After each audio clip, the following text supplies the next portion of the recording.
రంజిని. అంటే మీరు ఎందుకు వచ్చారు ఇక్కడికి? జగన్ గారిని చూడడానికి. ఇంకెందుకు వస్తాం? జగన్ గారిని చూడటానికి. జగన్ గారిని చూడటానికి ఇంత ఎండలో అమ్మాయిలు బయట ఇట్లా కూడా వస్తారా? వస్తామండి. 4 years ఫ్రీగా చదువుకున్నాను నేను. 15,000 ఇంటర్ లో ఉన్నప్పుడు వేశారు. 3 years డిగ్రీ ఫ్రీగా చదివాను. 10,000 నాకు మళ్ళీ తిరిగి వేశారు వసతి దీవెన కింద. అలా ఎందుకు రాకుండా ఉంటాం ఇంత చేసిన వాళ్ళు? మరి లేడీస్ కి ఎక్కువగా పవన్ కళ్యాణ్ అంటే ఇష్టం అంట. ఎందుకు? హీరోయిజం ఎక్కడైనా చూపించుకోవచ్చు కానీ ఈ హీరోయిజం వేరు, ఆ హీరోయిజం వేరు కదా.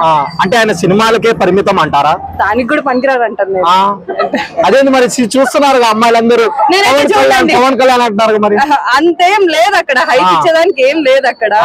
ఏదో వాళ్ళు రాజకీయంలో రావాలి, ఏదో సంపాదించుకోవాలి అనుకొని వస్తున్నారు. ఏదో పేదలకి గాని ఎవరికి సహాయం చేయాలని కానీ రావట్లేదు వాళ్ళు. ఆ ఇంటెన్షన్ లేదు ఎవరికి అక్కడ. వాళ్ళు అంటే యూత్ కూడా జగనే కావాలంటారు. జగనే కావాలి. Please subscribe .news.